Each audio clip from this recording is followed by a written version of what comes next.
ನಮಸ್ಕಾರ ಸ್ನೇಹಿತರೆ, ಎಲ್ಲರಿಗೂ ಜ್ಞಾನಾರಂಭ ಫಾರ್ ಎಜುಕೇಶನ್ ಯೂಟ್ಯೂಬ್ ಚಾನಲ್ಗೆ ಆತ್ಮೀಯ ಸ್ವಾಗತ. ಈ ಒಂದು ತರಗತಿಯಲ್ಲಿ ನಾವು 2012ರಿಂದ 2023ರವರೆಗೆ ನಡೆದಂತಹ ಕೆಸೆಟ್ ಪತ್ರಿಕೆ 1ರ ರಿಸರ್ಚ್ ಆಪ್ಟಿಟ್ಯೂಡ್ನಲ್ಲಿ ಕೇಳಲಾದಂತಹ ಪ್ರಶ್ನೆಗಳಿಗೆ ಉತ್ತರವನ್ನು ನೀಡ್ತಾ ಹೋಗ್ತೇವೆ. ಸೊ ಈಗಾಗಲೇ ನಾವು ಟೀಚಿಂಗ್ ಆಪ್ಟಿಟ್ಯೂಡ್ ಸಂಬಂಧಪಟ್ಟಂತೆ 3 ವಿಡಿಯೋಗಳನ್ನು ನಾವು ಅಪ್ಲೋಡ್ ಮಾಡಿದ್ದೀವಿ. ಸೊ ಅದರಲ್ಲಿ 2012ರಿಂದ 2013ರವರೆಗೆ ನಡೆದಂತಹ ಪ್ರಶ್ನೆಗಳಿಗೆ ಉತ್ತರವನ್ನು ನೀಡಲಾಗಿದೆ. ಸೊ ಹಾಗಿದ್ರೆ ಬನ್ನಿ ಸ್ನೇಹಿತರೆ, 2012ರಲ್ಲಿ ರಿಸರ್ಚ್ ಆಪ್ಟಿಟ್ಯೂಡ್ನಲ್ಲಿ ಕೇಳಲಾದಂತಹ ಪ್ರಶ್ನೆಗಳ ಬಗ್ಗೆ ನಾವು ಪ್ರಶ್ನೆಗಳನ್ನು ನೋಡೋಣ ಮತ್ತು ಪ್ರಶ್ನೆಗಳಿಗೆ ಉತ್ತರವನ್ನು ನೋಡ್ತಾ ಹೋಗೋಣ. ಸೊ ಹಾಗಿದ್ರೆ ಮೊದಲನೇ ಪ್ರಶ್ನೆ ಹೇಗಿದೆ ಸ್ನೇಹಿತರೆ, ಒಬ್ಬ ಸಂಶೋಧಕನು ಯಾವ ಆಡಳಿತ ಶೈಲಿಯು ಸಾಂಸ್ಥಿಕ ಪರಿಣಾಮಕತೆಗೆ ಹೆಚ್ಚು ಕಾಣಿಕೆ ನೀಡುತ್ತದೆ ಎಂಬುದರ ಮೇಲೆ ಒಂದು ಸಂಶೋಧನೆಯನ್ನು ನಡೆಸುತ್ತಾನೆ. ಇದು ಯಾವುದಕ್ಕೆ ಉದಾಹರಣೆ?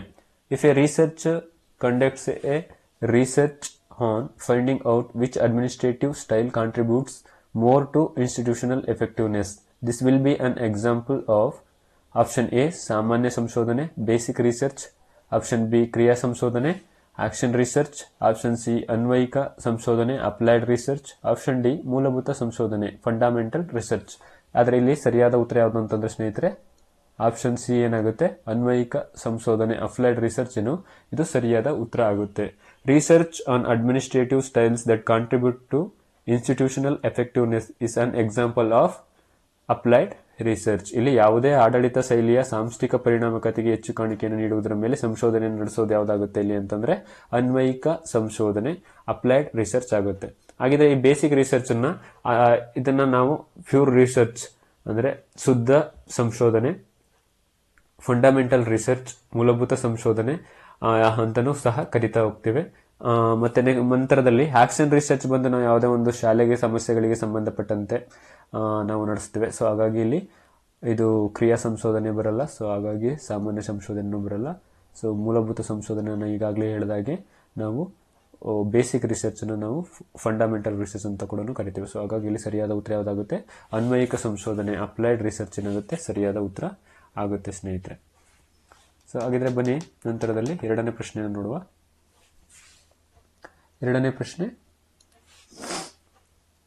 ಒಂದು ಸಾಮಾನ್ಯ ಸಂಭಾವ್ಯತೆಯ ರೇಖೆಯು a normal probability curve should be option a ಧನಾತ್ಮಕವಾಗಿ ಓರೆಯಾಗಿರಬೇಕು, ಪಾಸಿಟಿವ್ಲಿ ಸ್ಕ್ಯೂಡ್, ಆಪ್ಷನ್ ಬಿ ಋಣಾತ್ಮಕವಾಗಿ ಓರೆಯಾಗಿರಬೇಕು, negatively skewed, leptokurtic, option c, option d ಶೂನ್ಯವಾಗಿ ಓರೆಯಾಗಿರಬೇಕು. ಇಲ್ಲಿ ಸರಿಯಾದ ಉತ್ತರ ಯಾವುದಾಗುತ್ತೆ ಸ್ನೇಹಿತರೆ ಅಂತಂದ್ರೆ ಸಾಮಾನ್ಯ ಸಂಭಾವ್ಯತೆಯ ರೇಖೆಯು ಯಾವಾಗಲೂ ಶೂನ್ಯವಾಗಿ ಓರೆಯಾಗಿರುತ್ತೆ, ಝೀರೋ ಸ್ಕ್ಯೂಡ್ ಇರುತ್ತೆ. ಇಲ್ಲಿ ಸಂಭಾವ್ಯತೆ ವಕ್ರರೇಖೆ ಯಾವ ರೀತಿ ಇರುತ್ತೆ, ಈ ರೀತಿ ಇರುತ್ತಲ್ವಾ. ಸೊ ಇಲ್ಲಿ ಸಾಮಾನ್ಯ ಸಂಭಾವ್ಯ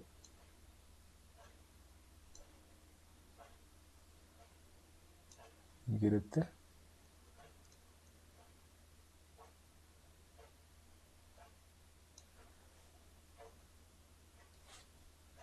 ಸೊ ಇಲ್ಲಿ ಮೀನ್, ಮೀಡಿಯನ್, ಮೋಡ್ ಈ ಮೂರು ಕೂಡ ಇಲ್ಲಿ ಏನಾಗಿರುತ್ತೆ, ಝೀರೋ ಸ್ಕ್ಯೂಡ್ ಆಗಿರುತ್ತೆ. ಸೊ ಹಾಗಾಗಿ ಇಲ್ಲಿ ಶೂನ್ಯವಾಗಿ ಓರೆಯಾಗಿರಬೇಕು, ಇದು ಸರಿಯಾದ ಉತ್ತರ ಆಗ್ತದೆ. ಝೀರೋ ಸ್ಕ್ಯೂಡ್ ಸರಿಯಾದ ಉತ್ತರ ಆಗ್ತದೆ ಸ್ನೇಹಿತರೆ. ಹಾಗಿದ್ರೆ ಮೂರನೇ ಪ್ರಶ್ನೆ ಬನ್ನಿ. ಪ್ರಾಯೋಗಿಕ ಸಂಶೋಧನೆಯಲ್ಲಿ ಅಗತ್ಯವಿಲ್ಲದ ಪ್ರಕ್ರಿಯೆಯು the process not needed to experimental research is. ಅಂದ್ರೆ ಪ್ರಾಯೋಗಿಕ ಸಂಶೋಧನೆಯಲ್ಲಿ ಅಗತ್ಯವಿಲ್ಲದ ಪ್ರಕ್ರಿಯೆ ಯಾವುದು ಅಗತ್ಯವಿಲ್ಲದ ಪ್ರಕ್ರಿಯೆಯಾಗಿದೆ. 4 ಆಪ್ಷನ್ ಅಲ್ಲಿ ಯಾವುದು ಅಲ್ಲ ಅಂತ ಕೊಟ್ಟಿದ್ದಾರೆ ಪ್ರಾಯೋಗಿಕ ಸಂಶೋಧನೆಯಲ್ಲಿ. ಸೊ ಇಲ್ಲಿ ವೀಕ್ಷಣ ಅಬ್ಸರ್ವೇಷನ್, ಆಪ್ಷನ್ ಬಿ ಮಾರ್ಪಾಡು ಮತ್ತು ನಕಲು ಮಾಡುವುದು manipulation and replication, option C ನಿಯಂತ್ರಿಸುವುದು ಕಂಟ್ರೋಲಿಂಗ್, ಆಪ್ಷನ್ ಡಿ ಉಲ್ಲೇಖದ ಸಂಗ್ರಹ ರೆಫರೆನ್ಸ್ ಕಲೆಕ್ಷನ್. ಸೊ ಇಲ್ಲಿ ಏನಾಗುತ್ತೆ, ಉಲ್ಲೇಖದ ಸಂಗ್ರಹ ಇದೆಯಲ್ಲ ಇದು ಇಲ್ಲಿ ಅಗತ್ಯವಿಲ್ಲದ ಪ್ರಕ್ರಿಯೆಯಾಗಿದೆ. ಪ್ರಾಯೋಗಿಕ ಸಂಶೋಧನೆಯಲ್ಲಿ ನಾವು ಅಬ್ಸರ್ವೇಷನ್ ಇರುತ್ತೆ, ಓಕೆ. ಸೊ ಹಾಗೆ ಮ್ಯಾನಿಪ್ಯುಲೇಷನ್ ಅಂಡ್ ರಿಪ್ಲಿಕೇಶನ್ ಕೂಡ ಇರುತ್ತೆ ಇಲ್ಲಿ, ಹಾಗೆ ಇಲ್ಲಿ ಕಂಟ್ರೋಲಿಂಗ್ ಕೂಡ ಇರುತ್ತೆ. ಸೊ ಹಾಗಾಗಿ ಇಲ್ಲಿ ರೆಫರೆನ್ಸ್ ಕಲೆಕ್ಷನ್ಸ್ ಇರೋದಿಲ್ಲ. ಸೊ ಹಾಗಾಗಿ ಇದು ಸರಿಯಾದ ಉತ್ತರ ಆಗುತ್ತೆ ಸ್ನೇಹಿತರೆ. 4ನೇ ಪ್ರಶ್ನೆಯನ್ನು ನೋಡೋದಾದ್ರೆ, ಸಂಶೋಧನೆಯ ಒಂದು ಅತ್ಯಗತ್ಯವಾದ ಲಕ್ಷಣವೆಂದರೆ one of the essential characteristics of research is ನಕಲು ಮಾಡುವಿಕೆ ರಿಪ್ಲಿಕೇಬಿಲಿಟಿ, ಸಾಮಾನ್ಯವಾಗಿಸುವಿಕೆ ಜನರಲಿಬಿಲಿಟಿ. ಆಪ್ಷನ್ ಸಿ ಉಪಯುಕ್ತತೆ ಯೂಸಿಬಿಲಿಟಿ. ಆಪ್ಷನ್ ಡಿ ವಾಸ್ತವಿಕತೆ ಆಬ್ಜೆಕ್ಟಿವಿಟಿ. ಸೊ ಇಲ್ಲಿ ಸಂಶೋಧನೆಯನ್ನು ಮಾಡಬೇಕಿದ್ರೆ ಅತ್ಯಗತ್ಯವಾದಂತಹ ಲಕ್ಷಣ ಯಾವುದು ಅಂತಂದ್ರೆ ಇಲ್ಲಿ ನಕಲು ಮಾಡುವಿಕೆ ಸರಿಯಾದ ಉತ್ತರ ಆಗ್ತದೆ. ಇಲ್ಲಿ ರಿಪ್ಲಿಕೇಬಿಲಿಟಿ. ರಿಪ್ಲಿಕೇಬಿಲಿಟಿ ಅಂತಂದ್ರೇನು? ರಿಪ್ಲಿಕೇಬಿಲಿಟಿ is one of the essential characteristics of the research. Replicability means that the same research should produce the same result if it is conducted by someone else. ಯಾರೇ ಮಾಡಿದ್ರು ಕೂಡ ಅದೇ ಸೇಮ್ ರಿಸಲ್ಟ್ ಅನ್ನೇ ಕೊಡುತ್ತೆ. ಸೊ ಹಾಗಾಗಿ ಇಲ್ಲಿ ನಕಲು ಮಾಡುವಿಕೆ ಅಥವಾ ರಿಪ್ಲಿಕೇಬಿಲಿಟಿ ಇದು ಸಂಶೋಧನೆಯ ಒಂದು ಅತ್ಯಗತ್ಯವಾದಂತಹ ಲಕ್ಷಣ ಆಗ್ತದೆ ಸ್ನೇಹಿತರೆ. ಹಾಗೆ ನಂತರದ ಪ್ರಶ್ನೆಯನ್ನು ನೋಡೋದಾದ್ರೆ, ಭಾರತ ಸರ್ಕಾರವು ಪ್ರತಿ 10 ವರ್ಷಗಳೊಮ್ಮೆ ಜನಗಣತಿಯನ್ನು ನಡೆಸುತ್ತದೆ. ಈ ಪ್ರಕ್ರಿಯೆಯಲ್ಲಿ ಉಪಯೋಗಿಸಬಹುದಾದಂತಹ ಸಂಶೋಧನಾ ವಿಧಾನವು the government of India conduct census after every 10 years. The method of research used in this process is ಸನ್ನಿವೇಶದ ಅಧ್ಯಯನ, ಕೇಸ್ ಸ್ಟಡಿ, ಬೆಳವಣಿಗೆಯದ್ದು ಡೆವಲಪ್ಮೆಂಟಲ್, ಅಂಕೀಯ ಸಮೀಕ್ಷೆ numeration survey. Option D experimental ಪ್ರಾಯೋಗಿಕ ಸಮೀಕ್ಷೆ. ಸೊ ಇಲ್ಲಿ ಸರಿಯಾದ ಉತ್ತರ ಯಾವ್ದಾಗುತ್ತೆ ಸ್ನೇಹಿತರೆ? ಇಲ್ಲೇ ಕೊಟ್ಟಿದ್ದಾರೆ. ಸೊ ಇದು ಅಂಕೀಯ ಸಮೀಕ್ಷೆ ಆಗ್ತದೆ, numeration survey. The method of the research used in the census of India it is enumeration survey method, also known as the complete enumeration survey method. So ಇದನ್ನ ಎನ್ಯುಮರೇಷನ್ ಮೆಥಡ್ ಅಂತಾನೂ ಕೂಡ ಕರಿತೇವೆ. ಸೊ ಹಾಗಾಗಿ ಸರಿಯಾದ ಉತ್ತರ ಆಪ್ಷನ್ ಸಿ ಆಗುತ್ತೆ ಸ್ನೇಹಿತರೆ. ನಂತರದ ಪ್ರಶ್ನೆಯನ್ನು ನೋಡೋದಾದ್ರೆ, ಯಾವ ಸಹ ಸಂಬಂಧಿ ಸಹ ಸಂಖ್ಯೆಯ ಮೌಲ್ಯವು ಕ್ರಿಯಾತ್ಮಕತೆ ಮತ್ತು ಜಾಣ್ಮೆಗಳ ನಡುವಿನ ಸಂಬಂಧವನ್ನು ಉತ್ತಮವಾಗಿ ವಿವರಿಸುತ್ತದೆ? Which correlation coefficient value better explains the relationship between creativity and intelligence? Creativity and intelligence ಅನ್ನೋದನ್ನು ನಾವು ನೋಡೋದಾದ್ರೆ ಇಲ್ಲಿ ಸ್ನೇಹಿತರೆ, the correlation between creativity and intelligence is generally positive ಅಂತಂದ್ರೆ ಇಲ್ಲಿ ಸರಿಯಾದ ಉತ್ತರ ಯಾವ್ದಾಗುತ್ತೆ? 1 ಸರಿಯಾದ ಉತ್ತರ ಆಗ್ತದೆ. A correlation coefficient is statistical measure of linear relationship between the two variables. The value of correlation coefficient ranges -1 to +1, with -1 and +1 indicating the strongest possible correlation, 0 indicating a no correlation. So ಇಲ್ಲಿ ನಾವು intelligence and ಕ್ರಿಯೇಟಿವಿಟಿಗೆ generally positive ಆಗಿ 1 ಇರುತ್ತೆ. ನಂತರ ಸ್ನೇಹಿತರೆ, ನಾವು 2013ರಲ್ಲಿ ನಡೆದಂತಹ KSET ಪ್ರಶ್ನೆ ಪತ್ರಿಕೆಯ ಸಂಶೋಧನಾ ಸಾಮರ್ಥ್ಯಕ್ಕೆ ಸಂಬಂಧಪಟ್ಟ ಪ್ರಶ್ನೆಗಳನ್ನು ನೋಡೋಣ. ಇಲ್ಲಿ ಮೊದಲನೇ ಪ್ರಶ್ನೆಯನ್ನು ನೋಡೋದಾದ್ರೆ, ಒಬ್ಬ ಸಂಶೋಧಕನು ಸಾಮಾನ್ಯವಾಗಿ ಡ್ಯಾಶ್ ಮಾಡುವುದನ್ನು ನಿರೀಕ್ಷಿಸಲಾಗುತ್ತದೆ. ಸೊ ಇಲ್ಲಿ ಒಂದು a researcher is generally expected to. Option a ಒಂದು ಕ್ಷೇತ್ರದಲ್ಲಿ ಅಸ್ತಿತ್ವದಲ್ಲಿರುವ ಸಾಹಿತ್ಯದ ಅಧ್ಯಯನ, study the existing literature in a field. Option b ಹೊಸ ತತ್ವಗಳನ್ನು ಸಿದ್ಧಾಂತಗಳನ್ನು ಹುಟ್ಟಿಸುವುದು ಮತ್ತು ಊರ್ಜಿತಗೊಳಿಸುವುದು, a generate new principle theories and validate. Option c ಇತರರು ನೀಡಿದ ಅಭಿಪ್ರಾಯಗಳನ್ನು ಸಂಶ್ಲೇಷಿಸುವುದು, synthesise the idea given by others. ಒಂದು ಅಧ್ಯಯನದ ಫಲಿತಾಂಶದ ಮೌಲ್ಯಮಾಪನ ಮಾಡುವುದು, evaluate the finding of study. So ಇದಕ್ಕೆ ಸರಿಯಾದ ಉತ್ತರ ಯಾವುದಾಗುತ್ತೆ ಅಂತಂದ್ರೆ, ಒಂದು ಅಧ್ಯಯನದ ಫಲಿತಾಂಶದ ಮೌಲ್ಯಮಾಪನ ಮಾಡುವುದು. ಇಲ್ಲಿ evaluate the findings of A study, ಇದು ಸರಿಯಾದ ಉತ್ತರ ಆಗುತ್ತೆ. ಒಬ್ಬ ಸಂಶೋಧಕನು ಸಾಮಾನ್ಯವಾಗಿ ಒಂದು ಅಧ್ಯಯನದ ಫಲಿತಾಂಶದ ಮೌಲ್ಯಮಾಪನ ಮಾಡುವುದನ್ನು ನಾವು ನಿರೀಕ್ಷಿಸಲಾಗುತ್ತದೆ. ಇದು ಸರಿಯಾದ ಉತ್ತರ ಆಗುತ್ತೆ. ಹಾಗೆ ಸ್ನೇಹಿತರೆ, ನಂತರದಲ್ಲಿ ನಾವು ನೋಡೋದಾದ್ರೆ ನಂತರದ ಪ್ರಶ್ನೆ, 2ನೇ ಪ್ರಶ್ನೆಯಲ್ಲಿ ಪಟ್ಟಿ 1 ಮತ್ತೆ ಪಟ್ಟಿ 2 ಕೊಟ್ಟಿದ್ದಾರೆ. ಇಲ್ಲಿ ಪಟ್ಟಿ 1ರಲ್ಲಿ ಸಂಶೋಧನೆಗಳು ಮತ್ತೆ ಲಿಸ್ಟ್ 2 ಅಲ್ಲಿ ಅದರದ್ದು ಸ್ಯಾಂಪ್ಲಿಂಗ್ ಏನ್ ಮಾಡಬೇಕು ಅನ್ನೋದ್ರ ಬಗ್ಗೆ ಕೊಟ್ಟಿದ್ದಾರೆ. ಸೊ ಇಲ್ಲಿ ಆಪ್ಷನ್ ಎ ಪ್ರಾಯೋಗಿಕ, ಆಪ್ಷನ್ ಬಿ ಚಾರಿತ್ರಿಕ, ಆಪ್ಷನ್ ಸಿ ತತ್ವಶಾಸ್ತ್ರದ, ಆಪ್ಷನ್ ಡಿ ವಿವರಣಾತ್ಮಕ. ಹಾಗೆ ಪಟ್ಟಿ 2ರಲ್ಲಿ ನೋಡೋದಾದ್ರೆ ಬಾಹ್ಯ ಸಿಂಧುತ್ವ, ಆಪ್ಷನ್ 2 ಸ್ಯಾಂಪ್ಲಿಂಗ್, ಆಪ್ಷನ್ 3 ಗುಂಪುಗಳನ್ನು ಹೊಂದಿಸುವುದು, ಆಪ್ಷನ್ 4 ಸುಸಂಬದ್ಧತೆ. ಹಾಗೆ ಇಲ್ಲಿ experimental, option b historical, philosophical and descriptive. ಇಲ್ಲಿ external validity, sampling, matching of groups, coherence. So ಇದನ್ನು ನಾವು ಸರಿಯಾಗಿ ಮ್ಯಾಚ್ ದಿ ಫಾಲೋವಿಂಗ್ ಅಲ್ಲಿ ಸರಿಯಾಗಿ ಹೊಂದಿಸಬೇಕಾಗುತ್ತೆ.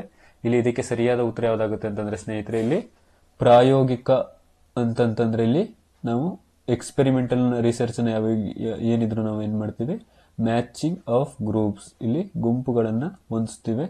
ಸೊ ಇದು ಪ್ರಾಯೋಗಿಕ. ಇಲ್ಲಿ 3ನೇದು ಯಾವ್ದಿದೆ ಆಪ್ಷನ್ ಅಲ್ಲಿ ನೋಡೋದಾದ್ರೆ ಎ ಮತ್ತೆ ಡಿ ಇದೆ. ಸೊ ಹಾಗಾಗಿ ಇಲ್ಲಿ ಡಿ ಮತ್ತೆ ಎ 3 ಕೂಡ ಒಂದನೇ ಆಪ್ಷನ್ಗೆ ಮೂರನೇ ಆನ್ಸರ್ ಕೊಟ್ಟಿದ್ದಾರೆ. ಸೊ ನೆಕ್ಸ್ಟ್ ನೋಡುವ. ಚಾರಿತ್ರಿಕ ಇದು ಏನಾಗಿರುತ್ತೆ, ಹಿಸ್ಟೋರಿಕಲ್ ರಿಸರ್ಚ್ ಏನಾಗಿರುತ್ತೆ, ಎಕ್ಸ್ಟರ್ನಲ್ ವ್ಯಾಲಿಡಿಟಿ ಆಗಿರುತ್ತೆ. ಸೊ ಇಲ್ಲಿ ಬಾಹ್ಯ ಸಿಂಧುತ್ವ ಸರಿಯಾದ ಉತ್ತರ ಆಗುತ್ತೆ. ಇಲ್ಲಿ ಎರಡನೇ ಆಪ್ಷನ್ಗೆ 1 ಅಂತಂದ್ರೆ ಇಲ್ಲಿ 4 ಆಪ್ಷನ್ ಡಿ ಸರಿಯಾದ ಉತ್ತರ ಆಗುತ್ತೆ. ಸೊ ಇಲ್ಲಿ ತತ್ವಶಾಸ್ತ್ರದ ಅಂತಂದ್ರೆ ತತ್ವಶಾಸ್ತ್ರಕ್ಕೆ ಸ್ನೇಹಿತರೆ ಸುಸಂಬದ್ಧತೆ ಅಂದ್ರೆ ಕೊಹಿರೆನ್ಸ್ ಸರಿಯಾದ ಉತ್ತರ ಆಗ್ತದೆ. ಹಾಗೆ ವಿವರಣಾತ್ಮಕಕ್ಕೆ ನಾವು ಏನಾಗ್ತೀವಿ, ಸ್ಯಾಂಪ್ಲಿಂಗ್ ಇರುತ್ತಲ್ಲ, ಇದು ಸರಿಯಾದ ಉತ್ತರ ಆಗುತ್ತೆ. ಸೊ ಹಾಗಾಗಿ ಆಪ್ಷನ್ ಡಿ ಸರಿಯಾದ ಉತ್ತರ ಹೊಂದಿಕೆ ಆಗುತ್ತೆ. ನಂತರದಲ್ಲಿ ಸ್ನೇಹಿತರೆ ನಾವು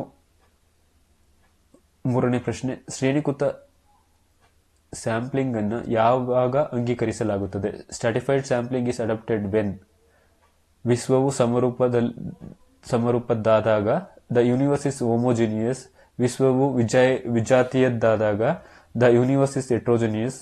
ಆಪ್ಷನ್ ಸಿ, ಆಯ್ದ ಗುಂಪುಗಳ ಅಧ್ಯಯನ ಅಗತ್ಯವಾದಾಗ, selected groups need to be studied. Option d, ವಿಶ್ವದ ಬಗ್ಗೆ ದತ್ತಾಂಶ ಮಾಹಿತಿ ಲಭ್ಯವಿಲ್ಲವಾದಾಗ, data about universe is not available. So ಇಲ್ಲಿ stratified sampling is used to when the universe is heterogeneous or dissimilar and you want to ensure that each subgroup is adequately represented in the sample. So ಇಲ್ಲಿ ಏನಾಗುತ್ತೆ ಅಂತಂದ್ರೆ the universe is heterogeneous ಅಂದ್ರೆ ವಿಶ್ವವು ವಿಜಾತೀಯದ್ದಾಗಿದ್ದಾಗ ನಾವು ಶ್ರೇಣೀಕೃತ sampling ಅನ್ನ ಅಂಗೀಕರಿಸ್ತೇವೆ. So ಹಾಗಾಗಿ ಸರಿಯಾದ ಉತ್ತರ stratified sampling is adopted when the universe is heterogeneous ಸರಿಯಾದ ಉತ್ತರ ಆಗುತ್ತೆ. ಹಾಗೆ ಸ್ನೇಹಿತರೆ ನಂತರದ ಪ್ರಶ್ನೆಯನ್ನು ನೋಡೋದಾದ್ರೆ, ದತ್ತಾಂಶದ ಸಂಗ್ರಹ ಮತ್ತು ಸಂಸ್ಕರಣೆಗೆ ಈ ಫಲಿತಾಂಶದ ಅರ್ಥ ವಿವರಣೆ. ದತ್ತಾಂಶದ ಸಂಗ್ರಹ ಮತ್ತು ಸಂಸ್ಕರಣೆಗೆ 1, ಫಲಿತಾಂಶದ ಅರ್ಥ ವಿವರಣೆಗೆ 2, ಸಮಸ್ಯೆದ ಗುರುತಿಸುವಿಕೆಗೆ 3, ಸಾರ್ವತ್ರೀಕರಣಕ್ಕೆ ತಲುಪುವುದಕ್ಕೆ 4, ವರದಿ ತಯಾರಿಕೆಗೆ 5 ಮತ್ತು ಆಧಾರ ಕಲ್ಪನೆ ರೂಪಿಸುವುದಕ್ಕೆ 6. ಈ ರೀತಿ ಸಂಕೇತವನ್ನು ಕೊಟ್ಟಾಗ ಸಂಕೇತ ಸಂಖ್ಯೆಗಳಲ್ಲಿ ವಿವರಣಾತ್ಮಕ ಸಂಶೋಧನೆಯ ಸರಿಯಾದ ಹಂತಗಳು ಇಲ್ಲಿ ಏನನ್ನು ಕೊಟ್ಟಿದ್ದಾರೆ ಅಂತಂದ್ರೆ ವಿವರಣಾತ್ಮಕ ಡಿಸ್ಕ್ರಿಪ್ಟಿವ್ ರಿಸರ್ಚ್ ನ ಹಂತಗಳನ್ನ ಸರಿಯಾಗಿ ಹೊಂದಿಸಿ ಅಂತ ಕೊಟ್ಟಿದ್ದಾರೆ. ಸೊ ಇಲ್ಲಿ ನಾವು ಒಂದನೇ ಆಪ್ಷನ್ ಏನಿದೆ ಅಂತಂದ್ರೆ which of the correct sequence of the steps in descriptive research in code numbers in collection and processing of data stands for interpretation of result is identification of a problem is 3, arriving at generalization is 4, drafting of the report is 5 and formulation hypothesis is 6. So ಇಲ್ಲಿ 6 ಸ್ಟೆಪ್ಗಳನ್ನು ಕೊಟ್ಟಿದ್ದಾರೆ. ಈ 6 ಸ್ಟೆಪ್ಗಳಲ್ಲಿ ಕರೆಕ್ಟಾಗಿ ನಾವು ಸರಿಯಾಗಿ ಅದನ್ನ ನಾವೇನ್ ಮಾಡಬೇಕು, sequence ಸ್ಟೆಪ್ಸ್ಗಳನ್ನು ಸರಿಯಾಗಿ ಡಿಸ್ಕ್ರಿಪ್ಟಿವ್ ರಿಸರ್ಚ್ ನ ಇಲ್ಲಿ ಜೋಡಿಸಬೇಕಾಗುತ್ತೆ. ಸೊ ಹಾಗಾಗಿ ಇಲ್ಲಿ ಸರಿಯಾದ ಉತ್ತರ ಯಾವ್ದಾಗುತ್ತೆ ಸ್ನೇಹಿತರೆ ಅಂತಂದ್ರೆ ಮೊದಲನೆಯದು ಡಿಸ್ಕ್ರಿಪ್ಟಿವ್ ರಿಸರ್ಚ್ ಅಲ್ಲಿ ಯಾವಾಗ್ಲೂ ಆಪ್ಷನ್ 3 ಯಾವ್ದಾಗುತ್ತೆ, ಐಡೆಂಟಿಫಿಕೇಶನ್ ಆಫ್ ದ ಪ್ರಾಬ್ಲಮ್. ಇಲ್ಲಿ ಯಾವುದು ಸಮಸ್ಯೆಯನ್ನ ಗುರುತಿಸುವಿಕೆ ಇದೆಯಲ್ಲ,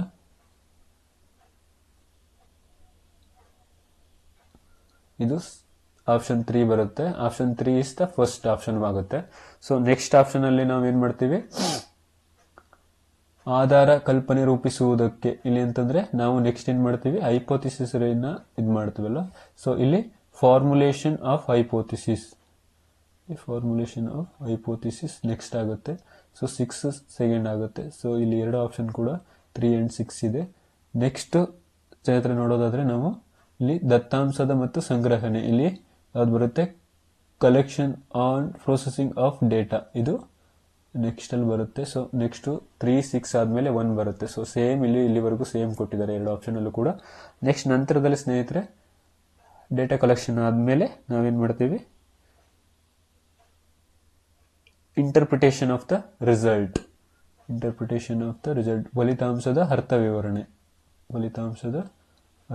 ವಿವರಣೆ ಅಲ್ವಾ.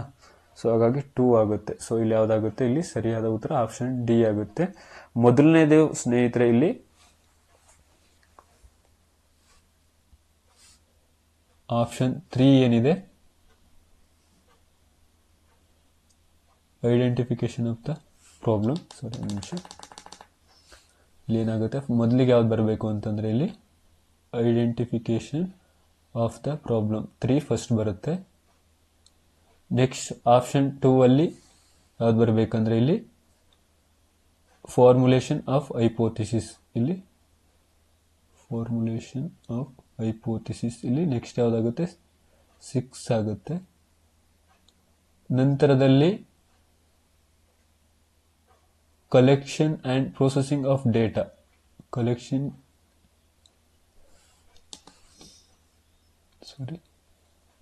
And processing of data next ಒಂದು ಆಪ್ಷನ್ ಆಗುತ್ತೆ. ನಂತರದಲ್ಲಿ ಸ್ನೇಹಿತರೆ option 2 interpretation of the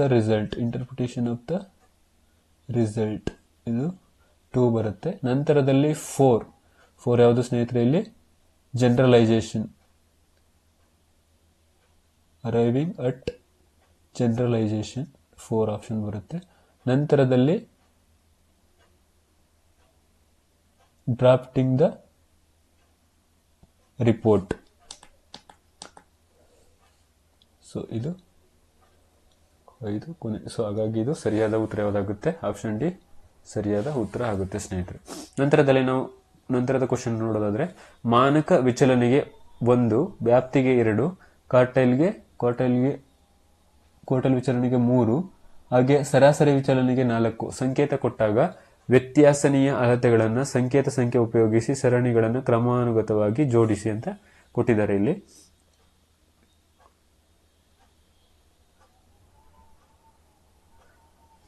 so ಇಲ್ಲಿ ನಾವೇನ್ ಮಾಡಬೇಕಾಗುತ್ತೆ ಅಂದ್ರೆ 54ನೇ ಪ್ರಶ್ನೆಗೆ arrange the following measures of variability in sequence if standard deviation stand for 1, range is 2, quartile deviation is 3 and average deviation is 4. So ಇದನ್ನು ನಾವು ಕ್ರಮಾನುಗತವಾಗಿ ಅರೇಂಜ್ ಮಾಡಬೇಕಾಗುತ್ತೆ. ಸೊ ಹಾಗಾಗಿ ಇಲ್ಲಿ ಸರಿಯಾದ ಉತ್ತರ ಯಾವುದಾಗುತ್ತೆ ಅಂತಂದ್ರೆ ಸ್ನೇಹಿತರೆ, ಮೊದಲನೇದಾಗಿ ನಮಗೆ ಇಲ್ಲಿ 2 ರೇಂಜ್ ಬರಬೇಕಾಗುತ್ತೆ. ಇಲ್ಲಿ ಆಪ್ಷನ್ 1 ಸ್ಟ್ಯಾಂಡರ್ಡ್ ಡಿವಿಯೇಷನ್, ಆಪ್ಷನ್ 2 ಯಾವುದು ರೇಂಜ್ ಬರಬೇಕಾಗುತ್ತೆ. ಇಲ್ಲಿ ಮೊದಲನೇದು ರೇಂಜ್,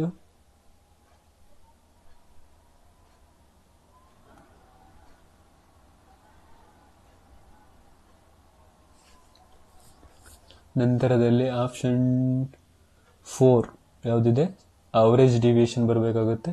ನಂತರದಲ್ಲಿ option 3 quartile deviation, option 1 standard deviation. So ಹಾಗಾಗಿ ಇದು ಸರಿಯಾದ ಉತ್ತರ ಆಗ್ತದೆ. ಇಲ್ಲಿ ಯಾವುದು ಮೊದಲನೇದು ವ್ಯಾಪ್ತಿ, ಎರಡನೆಯದು ಸರಾಸರಿ ವಿಚಲನೆ, ಮೂರನೆಯದು ಕ್ವಾರ್ಟೈಲ್ ವಿಚಲನೆ, ನಾಲ್ಕನೆಯದು ಮಾನಕ ವಿಚಲನೆ. ಸೊ ಹಾಗಾಗಿ ಸರಿಯಾದ ಉತ್ತರ ಯಾವುದಾಗುತ್ತೆ 2, 4, 3 1 ಸರಿಯಾದ ಉತ್ತರ ಆಗ್ತದೆ ಸ್ನೇಹಿತರೆ. ಹಾಗೆ ಇಲ್ಲಿ ನೋಡೋದಾದ್ರೆ ನಂತರದ ಪ್ರಶ್ನೆ, ಸಂಶೋಧಕನು ಮೂಲ ವಿಷಯದ ಮೂಲ ದ್ರವ್ಯದ ಅಧಿಕೃತತೆ ಮತ್ತು ಸಾಚಾತನದ ತನಿಖೆ ನಡೆಸಿದಾಗ ಅದನ್ನು ಡ್ಯಾಶ್ ಎಂದು ಕರೆಯುತ್ತೇವೆ. When the researcher checks the genuineness and authenticity of the sources material is called ಆಂತರಿಕ ವಿಮರ್ಶೆ, ಇಂಟರ್ನಲ್ ಕ್ರಿಟಿಸಿಸಮ್. ಆಪ್ಷನ್ ಬಿ ಬಾಹ್ಯ ವಿಮರ್ಶೆ, ಎಕ್ಸ್ಟರ್ನಲ್ ಕ್ರಿಟಿಸಿಸಮ್. ಆಪ್ಷನ್ ಸಿ ಆಂತರಿಕ ಮತ್ತು ಬಾಹ್ಯ ವಿಮರ್ಶೆ, ಇಂಟರ್ನಲ್ ಅಂಡ್ ಎಕ್ಸ್ಟರ್ನಲ್ ಕ್ರಿಟಿಸಿಸಮ್ ಮೇಲಿನ ಯಾವುದೂ ಅಲ್ಲ. ಸೊ ಇಲ್ಲಿ external criticism is also called ನಾವು ಆಂತರಿಕ ವಿಮರ್ಶೆ, ಎಕ್ಸ್ಟರ್ನಲ್ ವಿಮರ್ಶೆ ಅಂದ್ರೆ ಬಾಹ್ಯ ವಿಮರ್ಶೆಯನ್ನು ನಾವೇನಂತ ಕರಿತೀವಿ, ಲೋವರ್ ಕ್ರಿಟಿಸಿಸಮ್ ಅಂತ ಕರಿತೀವಿ. ಆಂತರಿಕ ವಿಮರ್ಶೆಯನ್ನು ನಾವು ಹೈಯರ್ ಕ್ರಿಟಿಸಿಸಮ್ ಅಂತ ಕರಿತೇವೆ. ಸೊ ಇಲ್ಲಿ ಸಂಶೋಧಕನ ಮೂಲ ವಿಷಯದ ಮೂಲ ದ್ರವ್ಯದ ಅಧಿಕೃತತೆ ಮತ್ತು ಸಾಚಾತನದ, ಇಲ್ಲಿ ಜೆನ್ಯೂನ್ನೆಸ್ ಅಂಡ್ ಅಥೆಂಟಿಸಿಟಿ. ಸೊ ಇಲ್ಲಿ ನಾವು ಇದನ್ನು ನಾವು ಚೆಕ್ ಮಾಡ್ಲಿಕ್ಕೆ ಯಾವುದು ಅಂತಂದ್ರೆ external criticism it's also called a lower criticism. It is concerned with testing authenticity and genuineness of the sources of data. In other words, every historical research must examine whether a document or sources really it what is seems to be. So ಹಾಗಾಗಿ ಇದನ್ನ ನಾವು lower criticism ಅಂತಾನೂ ಕೂಡ ಕರಿತೇವೆ. So ಹಾಗಾಗಿ ಸರಿಯಾದ ಉತ್ತರ ಯಾವುದಾಗುತ್ತೆ ಅಂತಂದ್ರೆ ಬಾಹ್ಯ ವಿಮರ್ಶೆ, ಎಕ್ಸ್ಟರ್ನಲ್ ಕ್ರಿಟಿಸಿಸಮ್, ಇದು ಸರಿಯಾದ ಉತ್ತರ ಆಗುತ್ತೆ ಸ್ನೇಹಿತರೆ. ಇದಿಷ್ಟು ಪಾರ್ಟ್ 1ರಲ್ಲಿ 2012 ಮತ್ತು 2013ಕ್ಕೆ ಸಂಬಂಧಪಟ್ಟಂತೆ ಪ್ರಶ್ನೆಗಳಿಗೆ ಉತ್ತರವನ್ನು ನೀಡಿದ್ದೇವೆ. ನಂತರದ ತರಗತಿಯಲ್ಲಿ ನಾವು 2014 ಮತ್ತು 2015ಕ್ಕೆ ಸಂಬಂಧಪಟ್ಟಂತೆ ಪ್ರಶ್ನೆಗಳಿಗೆ ಪ್ರಶ್ನೋತ್ತರಗಳಿಗೆ ಉತ್ತರವನ್ನು ನೀಡುತ್ತೇವೆ. ನಮ್ಮ ಚಾನಲ್ಗೆ ಯಾರು ಇನ್ನೂ ಸಬ್ಸ್ಕ್ರೈಬ್ ಆಗಿಲ್ವೋ ದಯವಿಟ್ಟು ಸಬ್ಸ್ಕ್ರೈಬ್ ಆಗಿ, ಹಾಗೆ ಹೆಚ್ಚಿನ ಸಂಖ್ಯೆಯಲ್ಲಿ ನಿಮ್ಮ ಸ್ನೇಹಿತರಿಗೆ ಶೇರ್ ಮಾಡಿ ಅಂತ ಹೇಳ್ತಾ